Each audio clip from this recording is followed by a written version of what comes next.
아이를 키우면서 묵상한 내용을 여러분들과 함께 나눠보고자 합니다. 어제 이제 집에서 이제 설교 준비를 하고 있는데 이 집사람이 이제 코스코 갔다가 이제 희지랑 희수를 데리고 이제 방으로 왔습니다. 그래서 집사람이 웃으면서 막 얘기하는 거예요. 이제 오늘이 이제 희수의 생일이니까 이제 풍선을 사러 이제 벌론을 사러 갔대요. 헬륨 풍선을 사가지고 이렇게 들고 다니는데 이제 코스코에 들어갔어요. 그래서 엄마가 이제 집사람이 얘기한 거예요. 희지야, 이거 잊어버릴 수도 있으니까 손목에 묶어 했는데 절대 그렇게 안 하겠다는 거예요. 자기가 이렇게 들고 다니겠다는 거예요. 그러다가 아이가 풍선을 잘 지켰을까요? 못 지켰을까요? 못 지켰어요. 날아가 버린 거예요. 근데 코스코 천장이 굉장히 높잖아요. 그러면서 그 자리에서 이제 막 자지러진 거예요. 아 하면서 막 엄마 가자 다시 가자고 I want to go 풍선 I want to go 풍선 하면서 계속 그러는 거예요. 그래서 이제 교육 있잖아요. 그렇게 잊어버렸다고 해서 또 사주면 안 되잖아요. 그래가지고 굳은 마음을 먹고 이제 쇼핑을 다 하고 이제 차에 탔는데 희지가 막 울기 시작하는 거예요. 풍선 사러 가자고. 근데 굳은 마음을 먹고 가려고 하는데 희지가 갑자기 눈물을 뚝 그치더니 엄마한테 이렇게 얘기했다고 합니다. 엄마, 나 배웠어요. 나 배웠어요. 그래가지고 그 얘기를 딱 들으니까 풍선을 다시 안 사줄 수 없는 거예요. 그래서 풍선을 하나 다시 사가지고 같이 왔습니다. 그런데 제가 이 아이와 엄마와 있었던 일을 보면서 생각이 드는 게 바로 뭐냐면은 우리가 뭔가 필요할 때 기도할 때 뭔가 이렇게 하나님께 간구하지 않습니까? 하나님 나는 이걸 원해요. 하나님 나는 이걸 원합니다. 그런데 우리의 기도도 이렇게 바뀌어야 되지 않을까? 하나님 내가 이런 아픔과 잃어버림의 아픔과 그리고 또 속상함을 통해서 내가 배웠습니다. 하나님 아버지의 사랑을. 아이가 단순히 엄마한테 하는 말, 엄마 나 배웠어요. 그건데 우리도 하나님 앞에 이러한 기도를 했으면 좋겠습니다. 내 모든 상황 속에서 나와 함께 하시는, 나를 결코 떠나지 아니하시는 하나님을 배웠습니다. 그런 감사가 우리 생활과 우리의 믿음 가운데 넘쳐나시기를 주님의 이름으로 간절히 축원합니다. 아멘. 희지처럼 배우시기 바랍니다. 저와 여러분들도 하나님 배웠어요. 이렇게 기도하며 나아가시는 저와 여러분들이 되었으면 좋겠습니다. 오늘은 삶의 중심이 되는 예수 그리스도의 라는 제목으로 여러분들과 함께 말씀을 나눠보고자 합니다. 우리는 흔히 눈에 보이는 것들로 가치를 판단할 때가 있죠. 그리고 또 눈에 보이는 것들로 사람을 판단할 때가 있습니다. 평가하기도 하고요. 눈에 보이는 것이 실력이고 눈에 보이는 것이 성공이고 눈에 보이는 것이 축복이라고 생각합니다. 하지만 우리가 삶을 살아보면서 느끼는 것이 있죠. 눈에 보이는 것이 전부가 아니다라는 것이죠. 마치 어떠한 사람의 힘이, 어떠한 사람의 돈이, 어떠한 사람의 능력이 그 사람의 인생을 붙들어주고 지탱해 줄 것 같지만 사실은 보이지 않는 것에 영향을 더 많이 받는 케이스죠. 눈에는 보이지 않지만 그것이 사라지거나 약해지면 삶 전체가 무너져 버리는 사람들도 있습니다. 이것은 근데 사람에게만 해당되는 것이 아닙니다. 우리의 삶 가운데 눈에 보이지 않지만 지대한 영향을 미치는 것들이 있습니다. 여러분 거대한 배를 한번 생각해 보십시오. 거대한 배가 이제 거친 바다를 항해해야 됩니다. 매일매일 좋은 날만 있는 게 아니에요. 폭풍우가 치고 파도가 치는 날이 있습니다. 그런데 그러한 파도를 거대한 배가 어떻게 이겨낼까요? 그것은 바로 배 안에 있는 킬, 한국말로는 용골이라고 하는데 배 안에 있는 중심의 프레임이 있습니다. 그런데 이 프레임이요, 중심을 잘 잡아주기 때문에 아무리 파도가 친다 그래도 배가 좌초되지 않는 것이라는 거죠. 그런데 아무리 멋있게, 아무리 크게 배를 건조했다 할지라도 중간에 용골이 없으면, 아니면 용골에 문제가 생기면은 이 배는 좌초되기 마련입니다. 우리가 배를 딱 봤을 때 이 킬이라는 용골이라는 그 중심의 프레임은요 보이지 않아요. 그런데 보이지 않지만 이 배를 지탱해 주는 힘입니다. 둘째로는요 우리가 다 경험하고 있는 것일 것입니다. 그것은 바로 무엇이냐면 중력입니다. 우리가 지금 교회 오실 때 날라오신 분들 아마 없으실 것입니다. 그렇죠? 다 차를 타고 오거나 주차장에서 차를 파킹하고 그리고 걸어오셨겠죠. 그런데 중력이 있기 때문에 우리가 걸어갈 수 있다라는 것이죠. 중력은요, 우리가 땅을 내딛고 있을 때 쓸 수 있게 만들고, 중력은요, 우리가 음식을 먹을 때 소화할 수 있게 됩니다. 우리가 가끔 이러한 것들을 볼 때가 있죠. 만약에 우리가 우주에 간다면 중력이 없죠. 그러면은 밥을 어떻게 먹을까? 그리고 어떻게 걸어 다닐까? 걸어 다닐 수 없죠. 날아다녀야 되죠. 물을 마실 때도 물방울 같은 것도 이렇게 마셔야 됩니다. 소화는 잘 될까요? 소화는 되지 않아요. 이렇게 먹으면 우리가 중력이 있기 때문에 밑으로 떨어지는 것이 있잖아요. 그런데 우주에서는 그것이 잘 허용되지 않는다라는 것이죠. 혈압도 불안정할 것입니다. 왜냐? 중력이 없기 때문에. 아무리 멋진 몸매, 핏한 몸매를 가지고 있다가 할지라도 이 지구의 밖을 벗어나게 되면은 이게 붓게 됩니다. 왜 그렇습니까? 중력이 우리를 지금은 누르고 있기 때문에 우리는 모두 다 날씬하게 보이는 거예요. 그런데 우주에 가면은 그렇지 않다라는 거죠. 즉 중력이라는 것은 우리에게 보이지 않아요. 그리고 우리가 중력을 느낄 수도 없어요. 그런데 이 중력이라는 것은요, 우리가 살아가고 있는 중요한 것 중에 하나라는 것이죠. 그리고 중심을 잡아주기도 합니다. 그리고 또 이러한 것들이 한 민족이 멸망하느냐 아니면은 그들이 그 민족이 계속 유지하느냐를 또 보여주기도 합니다. 흔히 우리가 강한 나라를 말하면 훌륭한 나라, 강한 나라를 이야기할 때 강한 군사력을 가지고 있고 경제력을 갖고 있고 기술력을 가지고 있는 이 보이는 힘을 가지고 있는 나라가 강력한 나라, 영원히 멸망하지 않는 제국이라고 생각할지 모릅니다. 그런데 역사를 보게 되면요, 오히려 보이지 않는 정신이 민족의 생존을 좌우했던 사실을 우리는 알 수가 있습니다. 우리가 알고 있는 로마 제국이 있죠. 로마 제국은 막강한 힘을 가진 나라였습니다. 문화적으로나 군사력으로나 전 세계에 영향을 미쳤습니다. 그런데 그 나라가 무너지게 됐죠. 왜 무너졌을까요? 그들이 가지고 있는 정신적인 것들이 무너졌기 때문이죠. 도덕적인 타락 그리고 사치와 쾌락과 향락이 로마 제국을 멸망하게 만들었다라는 것이죠. 성경에 보게 되면은 또 위대한 제국이 하나가 있습니다. 위대하기보다는 거대한 제국이죠. 바벨론 제국이 있죠. 바벨론 제국은 어떠한 제국입니까? 당시에 시대를 호령했던 그러한 나라였습니다. 이스라엘 역시도 이 바벨론에 의해서 멸망하게 됩니다. 그런데 이 바벨론 역시도 무너지게 됩니다. 그 이유는 바로 무엇입니까? 그들에게는 힘이 있었지만 윤리적인 기준과 그리고한 도덕을 상실했기 때문입니다. 아시아로 잠깐 넘어가도록 하겠습니다. 아시아 국가 중에서 가장 강한 나라, 광대한 나라를 제국을 구축했던 나라는 언제입니까? 중국 역사 속에서 원나라라는 나라입니다. 이 원나라의 기원은 어디냐면은 지금의 몽골족들이죠. 예, 우리가 생각하는 칭기스칸 시대를 생각을 하면 될 것 같습니다. 광대한 나라를 가지고 있었어요. 광대한 영토를 심지어 한반도도 이 원나라, 이 몽골 제국에 의해서 점령을 당한 적이 있습니다. 제주도 가면은 말이 많죠? 그렇죠? 말이 많은 이유가 무엇일까요? 원래 제주도에는 말이 많이 살아서? 아니죠. 원나라 때서 넘어온 겁니다. 제주도마저도 한반도의 가장 끝이라는 이 제주도마저도 원나라에 의해서 정복을 당했습니다. 그런데 이 원나라도 오래가지 못했습니다. 그들의 정신적인 것들이 무너졌기 때문이라는 것이죠. 그들은 차별과 착취 그리고 폭압으로 민심을 잃게 되었습니다. 그렇기 때문에 이 원나라도 오래가지 못하고 멸망했습니다. 거대한 제국들의 공통점이 있습니다. 그들은 막강한 힘과 권력을 가지고 있었습니다. 그런데 중요한 것은 바로 무엇이냐? 그들의 정신적인 가치를 세우지 못했다라는 것이죠. 그런데 반면에 거대한 제국과 반면에 약함에도 불구하고 항상 약한 국가, 약한 나라라고 손가락질을 받고 외세의 침입을 받지만 강하게 살아남은 나라들이 있습니다. 그 나라는 언제입니까? 어느 나라입니까? 바로 이스라엘입니다. 이스라엘은 아주 오랜 세월 동안 나라 없이 떠돌아다녀야만 했습니다.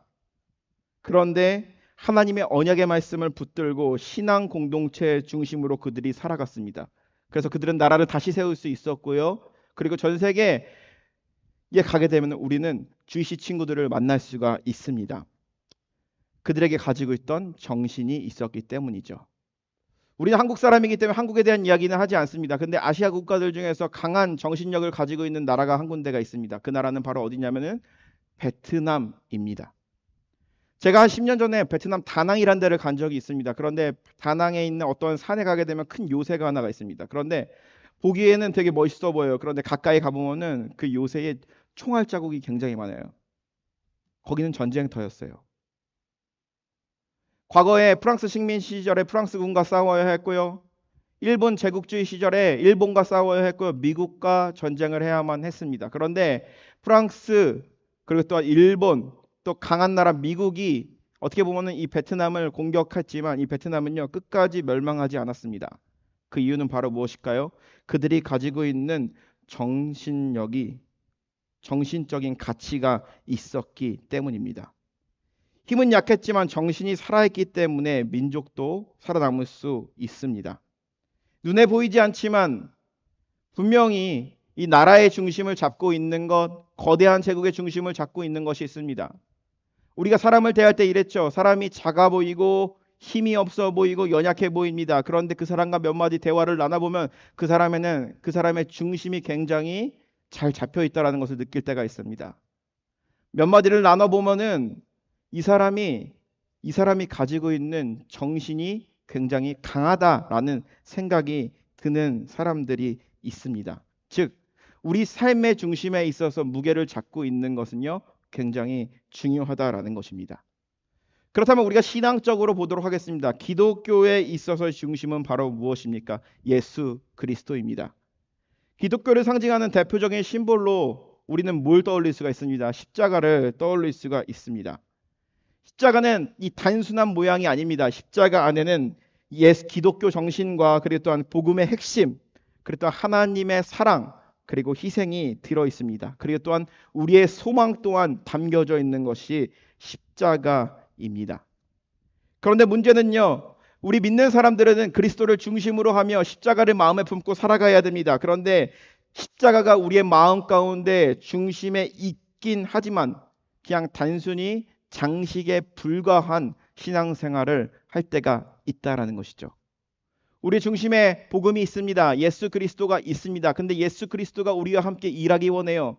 우리의 삶 가운데 영향을 미치기 원해요. 그런데 내 스스로 우리에게 영향을 미치는 그 복음을 거부하는 경우라는 것이죠. 신앙의 모양은 갖고 있고 신앙의 형태는 갖고 있고 신앙의 오랫동안의 히스토리를 가지고 있습니다. 그런데 중요한 것은 바로 무엇입니까? 십자가만 있는 것이죠. 우리가 한번 떠올려 볼 필요가 있습니다. 생일 케이크 하나가 있습니다. 그런데 그 생일 케이크 위에 초콜릿 십자가가 하나 올려져 있습니다. 보기에는 초콜릿 십자가, 초콜릿 케이크 같죠. 그런데 이 초콜릿 십자가는요, 이 케이크에 어떠한 영향도 주지 못한다는 것이죠. 아이가 와가지고 촛불 켜고 끈 다음에 이 십자가 모양의 초콜릿만 꺼내서 먹어버리면 그건 더 이상 초콜릿 십자가 케이크가 아니라는 것이죠. 우리의 삶도 그럴 때가 있죠. 우리의 삶 가운데 가장 중심에는 예수 그리스도가 있어야 됩니다. 예수 그리스도의 십자가가 우리의 삶을 지탱해 주며 우리의 삶을 지배하며 나아가야 합니다. 그런데 예수 그리스도의 십자가, 예수 그리스도의 일하심은 우리의 삶 가운데 우리 스스로 그것을 막는 것입니다. 그러면서 우리가 믿는 신앙과 예수님을 향한 그 사랑을요, 그냥 액세서리로 만들어 버릴 때가 있다라는 것입니다. 마치 초콜릿 십자가처럼. 오늘 사도 바울은요, 그러한 어떻게 보면 골로새 교회 교인들에게 혹은 우리에게 이렇게 이야기합니다. 우리의 중심에는 예수 그리스도가 있어야 한다라는 사실을 복음의 메시지로 선포하는 것을 우리는 알 수가 있습니다. 오늘 우리가 읽은 말씀 15절에서 17절의 말씀을 보면 얘기합니다. 그는 보이지 않는 하나님의 형상이시요 모든 피조물보다 먼저 나신 이시니 만물이 그에게서 창조되되 하늘과 땅에서 보이는 것들과 보이지 않는 것들과 왕권과 주권들이 통치자들이나 권세자들이나 만물이 다 그로 말미암고 그를 위하여 창조되었고 그가 만물보다 먼저 계시고 만물이 그 안에 섰느니라. 아멘. 우리가 다 알고 있는 사실입니다. 세상을 창조하신 분이 바로 예수 하나님이십니다. 그런데 삼위일체 되신 그 하나님은요, 창조 이전 세계부터 있었습니다. 그리고 우리와 늘 함께 계시고 그리고 또한 우리의 삶을 이끌어 가시고, 그리고 또한 모든 권세자들과 모든 것이 하나님의 뜻과 계획 가운데 세워졌습니다. 그리고 우리는 그 안에 서 있다라는 사실을 너무나도 잘 알고 있는 이야기입니다. 그런데 사도 바울은요, 이것을 강력하게 주장하는 이유, 그가 이 골로새 교회에 보내는 편지의 서두에 강조하는 이유가 있습니다. 그 이유는 그의 삶 가운데 무게의 중심에, 삶의 중심이 변형 바뀌었던 것을 경험했기 때문이라는 것이죠. 예수님과의 깊은 만남이 있었습니다. 이전까지 사도 바울은요, 율법을 잘 아는 선생이었습니다. 그리고 율법을 지킴으로써, 율법을 가르침으로써, 그랬던 유대교의 전통을 잘 설파함으로써 그는 의롭다라고 생각을 했습니다. 그런데 그가 다메섹으로 가는 도상에서 예수 그리스도를 만나게 됩니다. 3일 동안 그는 아무것도 먹지 못했어요. 보지도 못했어요. 말도 하지 않았어요. 그가 지금까지 무게중심을 두고 살아왔던 신앙이 산산이 부서지게 된 것이죠. 자기가 인생의 무게중심을 두고 살아왔던 것이 있습니다. 그런데 그 무게가 완전히 예수 그리스도를 만남으로써 잃어버린 것입니다. 날아가 버린 것이죠. 그런데 그의 삶의 무게중심이 온전히 잡히게 되었습니다. 그것은 바로 무엇입니까? 예수 그리스도였던 것이죠. 하나님의 아들 예수 그리스도 창조주요, 그분이 나의 주권자라는 사실을 그는 삶 가운데 고백하게 되었습니다. 그러면서 그는 분명한 신앙 고백을 하며 사역을 하게 됩니다. 그것은 바로 무엇입니까? 어떠한 권력에도 어떠한 사상에도 결코 무너지지 않는 것입니다. 오직 예수 그리스도만이 교회의 만물의 주인이시며 교회의 머리임을 고백하며 나아갑니다. 그의 사역의 중심, 그의 삶의 중심은 예수 그리스도가 온전히 자리 잡고 있었던 것입니다. 그런데 사도 바울이 왜 골로새 교회 편지를 하면서 이것을 강조하였을까요? 그것은 바로 무엇입니까? 당시에 이 골로새 교회 가운데 믿음 생활을 하는, 예수를 믿는다고 하는 사람들이 그들의 삶의 무게중심을 예수님께 두지 않고 살아갔기 때문이죠. 그 말은 바로 무엇입니까? 당시에는 천사 숭배 세상이 있었습니다. 그리고 또한 아직 율법의 굴레에서 벗어나지 못하는 율법주의가 있었습니다. 그리고 또한 금욕주의로 구원을 얻으려고 하는 사람들이 있었습니다. 철학과 영지주의, 이단적인 사상들이 교회 안에 팽배했습니다. 하나님을 믿는다고 하지만 다른 신도 섬기는 겁니다. 하나님을 믿는다, 예수 그리스도를 믿는다라고 하지만 천사를 숭배하고 있습니다.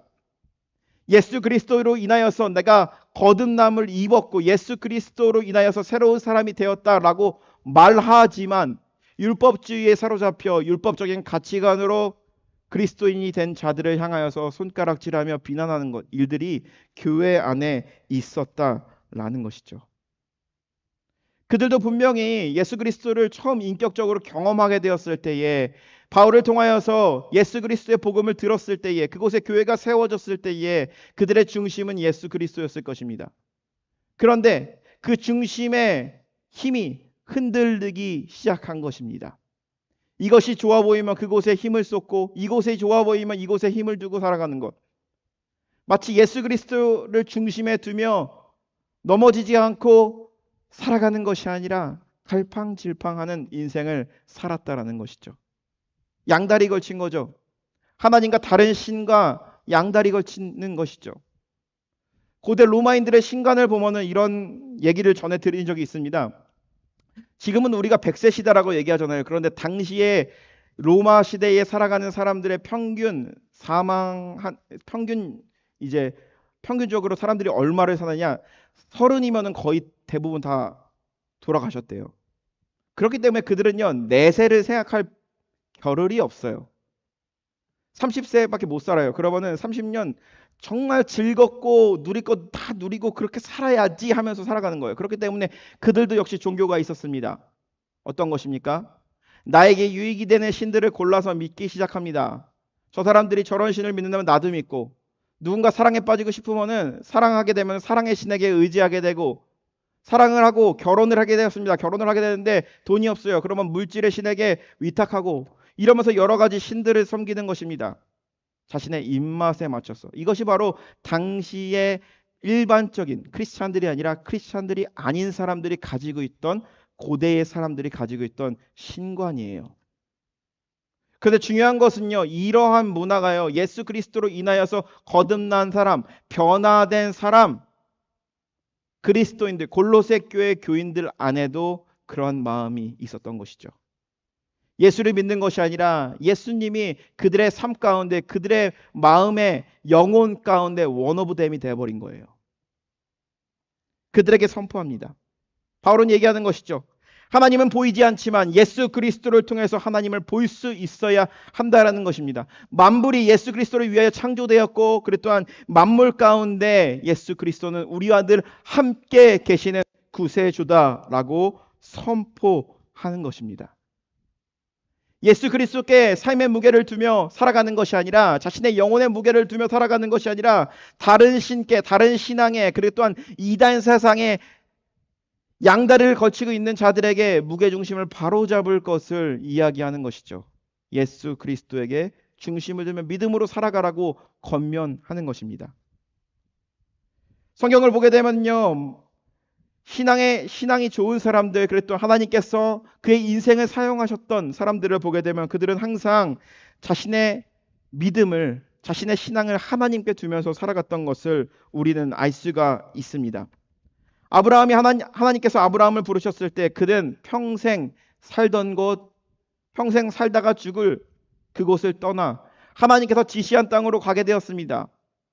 하나님께서 명하신 땅으로 한 걸음 한 걸음 걸어갔습니다. 순종으로 나아갔죠. 믿음으로 나아갔죠. 그가 100세의 아들을 얻었습니다. 그런데 하나님께서는요, 그를 시험하기 위해서 번제물로 바치라고 합니다. 그는 가슴 속에서 피눈물을 흘리며 하나님 앞에 순종하였습니다. 그것이 바로 아브라함의 믿음이었습니다. 그가 살다 보니 좋은 곳에서 살게 되었습니다. 목초지가 있고요. 그리고 또한 그곳에서 윤택한 삶을 누릴 수 있는 곳이었습니다. 그곳에서 영원히 살고 싶었을 것입니다. 그런데 하나님께서 그 땅을 떠나라 하였을 때 하나님 말씀에서 순종해 떠났던 것이 바로 아브라함이었다라는 것입니다. 그래서 히브리서 11장 8절에서 10절 내용을 보면 이렇게 얘기합니다. 믿음으로 아브라함은 갈 바를 알지 못하였으나 순종하며 나아갔고 하나님이 계획하시고 지으실 터가 있는 성을 바라봤나이다. 자신이 살아가고 있는 이 땅이 너무나도 평온하고 남들이 부러워하는 곳입니다. 그런데 하나님께서 그곳이 아니다, 내게 지시한 땅으로 가라라고 명했을 때 아브라함은 순종으로 나아갔다라는 것이죠. 그래서 히브리서 11장 1절에 보면 얘기합니다. 믿음은 바라는 것들의 실상이요 보이지 않는 것들의 증거라. 믿음은 눈에 보이지 않는 하나님의 약속을 마치 자기가 가진 것처럼 붙드는 것입니다. 믿음으로 살아간다는 것은 바로 무엇입니까? 우리가 하나님이 보이지 않고 우리의 삶 가운데 아무것도 보이지 않는 막막한 어두움의 터널을 통과하고 있습니다. 그런데 하나님께서 반드시 나와 함께 해 주실 것이며 반드시 나를 밝은 곳으로, 반드시 나를 선한 곳으로 인도해 주시는 그 하나님을 믿고 의지하며 나아가는 것입니다. 그 믿음은 예수 그리스도 안에서만 가능하다라는 것이죠. 골로새 교인들에게 선포하는 것입니다. 예수 그리스도를 믿고 세상과 다른 종교와 다른 문화와 다른 사상과 양다리를 걸치며 살아가고 있는 그들에게 너희들의 삶의 중심은 예수 그리스도가 되어야 한다라고 선포하는 것입니다. 오늘날도 우리는 골로새 교회와 비슷한 시대를 살아가고 있습니다.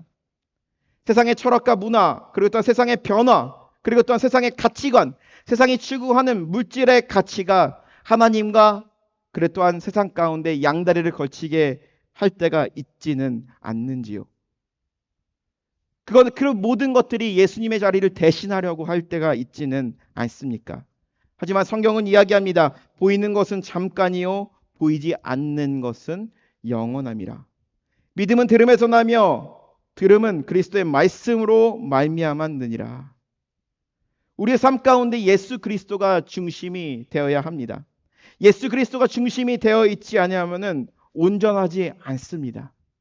예수 그리스도가 아닌 것에 삶의 무게를 두고 살아갑니다. 잠깐은 편할 겁니다. 그리고 잠깐은 쉬울 겁니다. 잠깐은 평안하다라고 생각이 들 것입니다. 그리고 사람들이 거짓 선지자들이 이야기하는 것처럼 평안하다, 평안하다, 평안해 보인다라고 이야기할 것입니다. 그런데 그것은 완전하지 않다라는 것이죠. 결국에는 기울을 수밖에 없던 것이죠. 복음은 예수 그리스도를 나의 삶 가운데 추구하는 것이 아니라 예수님이 나의 전부가 되는 것입니다. 그래서 사도 바울은 고백합니다. 내가 그리스도와 함께 십자가에 못 박혔느니 이제는 내가 사는 것이 아니요 나를 위해서 십자가에 죽으신 하나님의 아들을 믿는 믿음 안에서 사는 것이다 라고 고백합니다. 우리의 삶의 중심이 예수 그리스도가 되기를 주님의 이름으로 간절히 축원합니다. 세상을 창조하시고 세상을 구원하시고 지금도 우리의 주인 되시며 우리와 늘 함께 계시는 예수 그리스도 안에서 우리가 무게중심을 잡으시는 저와 여러분들이 되시길 바랍니다. 두 번째로 예수 그리스도께 무게의 중심을 두고 살아가는 자들은 교회의 머리가 되시는 그 예수 그리스도의 지체가 되어야만 합니다. 예수 그리스도의 손과 발이 되어야만 우리는 그리스도를 중심에 두고 살아갈 수 있다는 것입니다. 17절의 말씀을 보면 얘기합니다. 그가 만물보다 먼저 계시고 만물이 그 안에 섰느니라. 그는 몸인 그리스도의 머리시라. 그가 근본이시오 죽은 자 가운데서 먼저 나신 이시니 이는 친히 만물의 으뜸이 되려 함이라. 그리스도가 교회의 머리가 된다라고 합니다. 그리고 지금 우리 한 사람 한 사람은 그리스도의 몸의 지체라고 하는 것입니다. 예수 그리스도께 삶의 무게를 두고 가는 사람은 교회의 머리신 예수 그리스도께 우리의 삶의 중심을 두며 주의 말씀에 순종하는 삶을 살아가야 한다라는 것이죠. 주님의 손과 발이 되는 것이죠. 세계 2차 대전이 일어났을 때 독일의 어떤 교회가 연합군의 폭격을 맞았습니다. 교회가 산산이 부서졌습니다. 마을이 산산이 아무것도 남은 것이 없습니다. 그런데 그 교회에는 아름다운 예수님의 십자가상이 있었습니다. 그런데 그 십자가상마저도 이제 연합군의 폭격에 의해서 훼손이 훼손이 당했습니다. 팔다리가 잘리고 있는 상황이었습니다. 사람들은 전쟁이 끝난 후에 모였습니다. 이제 우리의 마을을 재건해야 합니다. 그리고 가장 먼저 우리의 교회를 먼저 재건합시다. 그러면서 사람들은 너무나도 마음 아팠어요. 자기들이 너무나도 사랑했던 그 예수님의 상이 부서지게 되자 너무나도 속상했어요. 그러면 한 사람이 제안을 합니다. 우리가 가장 먼저 해야 될 것은 우리가 돈도 없고 그리고 또 우리가 해야 될 일도 많은데 가장 먼저 우리가 저 부서진 예수님 상을 회복합시다. 우리가 전쟁이 일어나기 전에는 저 예수님 상을 바라보면서 얼마나 기분이 좋았어요. 그리고 또한 그것을 바라보면서 얼마나 기도했어요. 저 예수님 상 안에는 얼마나 우리 가족들의, 우리 형제들의 기도가 담겨져 있습니까? 저것을 우리가 다시 세웁시다. 수리합시다. 사람들이 회의를 벌이기 시작합니다. 그런데 그들이 결론을 내리게 됩니다. 결론은 바로 무엇인지 아십니까? 예수님 상을 다시 고치지 않는 거예요. 팔다리가 떨어진 상태로 있는 그 예수님 상을 그대로 놔두겠다라는 것입니다. 이유는 바로 무엇입니까? 팔다리가 떨어진 그 예수님 상을 바라보면서 우리가 주님의 손과 발이 되어서 십자가를 완성하자라고 모든 교인들이 합의를 했다라는 것입니다. 그래서 지금도 팔다리가 떨어진 상태에서 있지만 그 밑엔 적혀 있습니다. 여러분들이 주님의 손과 발이 되십시오. 교회의 머리이신 예수 그리스도를 따른다라는 것은 바로 어떤 것입니까? 사람이 아무리 건강하고 그리고 또 아무리 시적인 능력이 탁월합니다. 그런데 그 사람의 뇌가 멈춰버리면, 머리가 멈춰버리면 아무것도 할 수가 없죠. 건강한 것들도 건강하지 못하게 되고 어떠한 기본적인 능력도 수행하지 못하게 됩니다.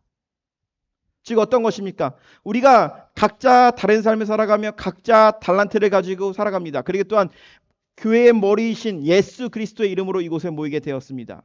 그렇다면 우리가 중요하게 생각해야 될 것은 바로 무엇입니까? 우리의 교회의 머리이신 예수 그리스도가 우리에게 명령하였을 때 예수 그리스도의 몸된 교회의 지체로서 순종하며 살아가야 된다는 것이죠. 나의 삶의 무게를 예수 그리스도께 두기 때문이라는 것이죠. 새벽 기도 시간에 우리가 마르다와 마리아에 대해서 나눴습니다. 마리아와 마르다의 이야기를 나누면서 우리가 생각했던 것은 바로 무엇입니까? 그것은 바로 어떤 것입니까? 교회에는 마리다와 같은 사람과 마리아와 같은 사람이 필요하다라는 결론을 내리면서 은혜를 나눴습니다. 그런데 설교를 마치고 나서 곰곰이 생각해 봤습니다. 마리아와 마르다가 있습니다. 그런데 어떠한 사람은 계속 일만 하려고 합니다. 그런데 그의 삶 가운데 말씀이 없어요. 순종이 없어요. 그냥 해야 되니까 혹은 자기 만족을 위해서 하는 것입니다. 그런 사람들에게 어떻게 보면 중심에 말씀이 필요한 것입니다. 말씀이 그의 삶을 다시 잡아주고 예수 그리스도를 위하여 예수 그리스도를 사랑하기 때문에 봉사하고 섬기면 섬김의 기쁨이 더 크다고 했습니다. 그런데 문제는 바로 무엇인지 아십니까? 마리아입니다. 마리아는요, 예수님 발치 끝에 앉아서 예수님의 말씀을 듣는 자였습니다. 그리고 예수님 말씀을 묵상하는 자였습니다. 그런데 만약에 우리의 삶과 우리의 신앙생활에 예수님의 말씀을 듣습니다. 성경도 많이 보고 기도도 많이 해요. 그런데 주님의 손과 발이 되어서 지금 내가 일해야 되는 그 순간에도 나를 통해서 일하고자 하실 때 하시는 마음이 있는데 말씀은 너무나도 잘 알고 있고 예수님의 마음은 공감하고 있지만 우리가 주님의 손과 발이 되어서 움직이지 않는다면 그것은 어떻게 봐야 할지라는 것이죠. 진정으로 예수 그리스도를 삶의 무게로 삶의 가장 중심에 두며 중심축을 두며 살아가는 인생들은 바로 어떤 인생입니까? 주님께서 우리에게 명령하였을 때 우리에게 마음을 주셨을 때 그 마음 가운데 순종하는 자들이라는 것이죠. 몸된 교회의 지체가 됐다라는 것은 바로 무엇입니까? 예수 그리스도와 한 몸이 되었다라는 것입니다. 그리고 또한 예수 그리스도 안에서 하나 됐고 예수 그리스도가 우리에게 말씀하신 그 명령에 순종하는 삶을 살아가는 것입니다. 사랑하는 성도 여러분, 교회의 몸된 지체로서 예수 그리스도께 중심을 두며 살아가고자 결단하며 모인 우리의 삶 가운데 교회의 머리 대신 그 예수 그리스도의 말씀에 순종하며 나아가시는 저와 여러분들이 되시기를 바랍니다. 날마다 우리에게 다가오시는 주님의 명령, 날마다 우리에게 주시는 그 마음에 순종하며 나아가시는 저와 여러분들이 되시기를 주님의 이름으로 축원합니다. 세 번째로는 예수 그리스도를 중심으로 살아갈 때 우리는 진정한 관계의 회복을 경험하게 된다는 것이죠. 21절, 22절 말씀은 얘기합니다. 전에는 악한 행실로 멀리 떠나 마음으로 원수가 되었던 너희를 이제는 그의 육체의 죽음으로 말미암아 화목하게 하사 너희를 거룩하고 흠없고 책망 없는 자로 그 앞에 세우고자 하셨으니. 바울은 자신의 과거 혹은 우리의 과거에 대해서 말합니다. 우리는 하나님과 원수 관계였습니다. 외적인 행동뿐만 아니라 마음속 깊은 곳에서부터 하나님을 등지고 살 때가 많았습니다. 그런데 놀라운 일이 일어났습니다. 하나님께서 먼저 손님이신 거죠.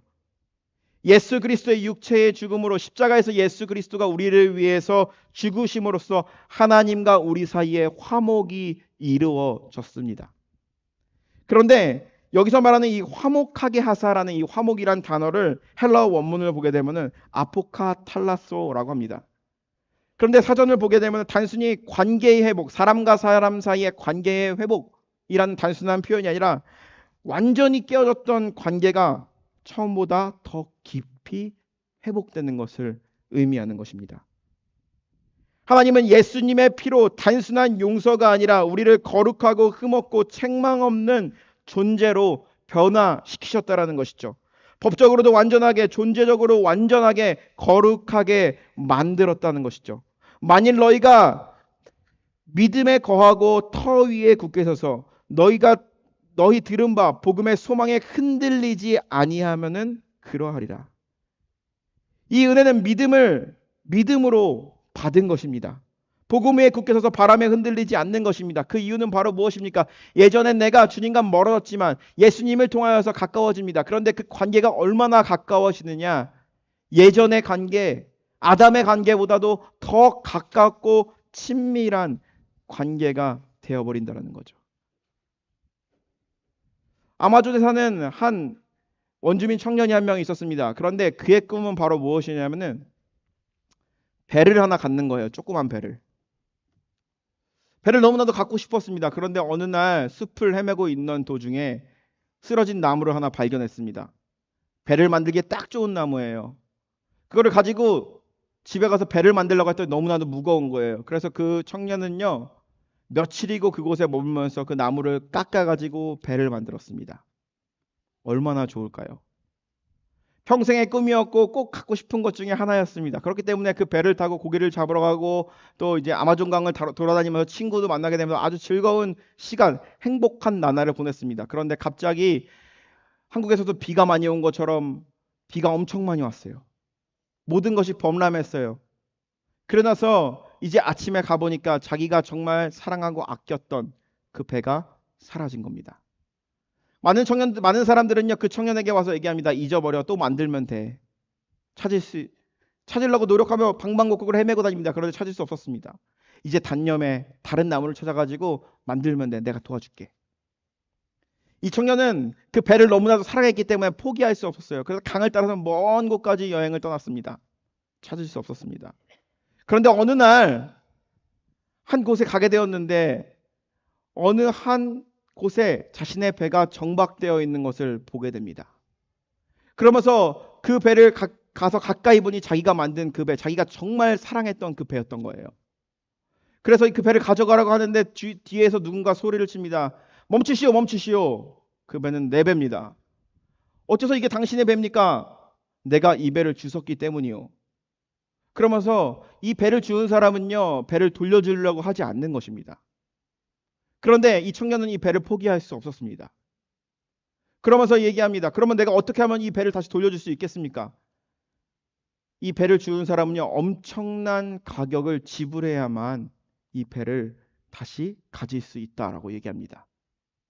청년에게 돈이 없습니다. 열심히 일해가지고 돈을 벌어서 그 배를 주운 사람에게 가서 엄청나게 비싼 가격의 돈을 주고 자신이 정말 사랑하는 그 배를 찾게 됩니다. 그러면서 노를 젓고 집에 돌아가면서 이 배에게 말합니다. 배야, 나는 너를 잊어버렸다가 다시 찾았으니 2배로 기쁘고 2배로 내가 너를 사랑해 줄게. 이 이야기를 통해서 보여주고 있는 것이 바로 무엇입니까? 하나님과 인간은 원수졌습니다. 그런데 원수졌고 그리고 하나님께 도저히 가까이 나아갈 수 없는 것이 바로 이 인간입니다. 예수 그리스도를 만나기 이전에 우리의 생각과 마음으로 수많은 죄악들을 졌습니다. 그런데 예수 그리스도가 십자가에서 죽었다는 그 사실을 우리가 믿음으로 말미암아 하나님과의 화목의 관계, 화평의 관계가 회복되었다는 거죠. 그런데 이것은요, 단순한 관계가 회복이 아니라 완전히 깨어지고 부서진 관계 회복입니다. 그래서 더욱더 깊어지고 더욱더 넘치는 사랑이 그 안에 있다라는 것입니다. 사도 바울은 고백하는 것입니다. 이 골로새 교회 교인들을 향하여서 고백을 하는 것입니다. 예수 그리스도의 십자가에서 예수 그리스도가 죽었다는 그 사실, 그리고 또한 그 십자가에서 죽으신 예수 그리스도가 우리에게 주는 의미는 바로 무엇인지, 하나님과의 깊은 관계, 그리고 또한 하나님과의 깊은 관계를 누림으로써 이웃과 화목하게 되고 세상의 모든 만물 가운데 화목하며 살아가는 것, 그것이 바로 예수 그리스도 안에 중심을 두며 살아가는 인생이라고 고백을 하는 것입니다. 사랑하는 성도 여러분, 예수 그리스도의 삶의 중심을 두고 살아간다는 것은 바로 무엇입니까? 종교와 삶을 구분하며 종교적으로 신앙적으로 살아가는 것을 말하는 것이 아닙니다. 우리의 삶 가운데 중심이 되어지는 것입니다. 사람들과의 만남에 있어서도, 그리고 또한 우리가 누군가를 대함에 있어서도, 우리가 인생을 살아감에 있어서도 주님이 나의 삶 가운데 중심이 되어지는 것입니다. 주님이 일하고자 하실 때 주님의 손과 발이 되어서 교회의 머리이신 예수 그리스도께 순종하며 나아가는 그 삶. 인생 가운데 어려움을 만날 수도 있습니다. 대화가 되지 않는 사람을 만날 수도 있습니다. 정말 이해가 되지 않는 사람들과 소통해야 되는 경우도 있습니다. 그런데 보통 내 안에 중심에 예수 그리스도 같고 나만 가득하다 그러면은 관계를 포기해 버릴지도 모릅니다. 놓을지도 모릅니다. 그런데 내 안에 예수 그리스도가 있다면, 내 안에 예수 그리스도가 나의 삶의 중심을 잡고 있다면, 주님의 손과 발이 되어서 세상이 줄 수 없는 사랑, 세상이 이해하지 못하는 사랑과 선포와 메시지를 전하는 것이 바로 그리스도인의 삶이며 우리가 걸어가야 될 길입니다. 사랑하는 성도 여러분, 우리 하루의 삶 가운데, 우리 한 주간의 삶 가운데 우리가 예수 그리스도께 중심을 두며 살아갈 때에 우리 안에 늘 함께 계시고 우리와 함께 일하고 계시고 우리의 삶을 붙들어 주시고 지탱해 주시는 그 예수 그리스도의 은혜와 사랑과 능력을 경험하시는 한 주 되시기를 주님의 이름으로 간절히 축복합니다. 예수 안에 거합시다. 기도하겠습니다.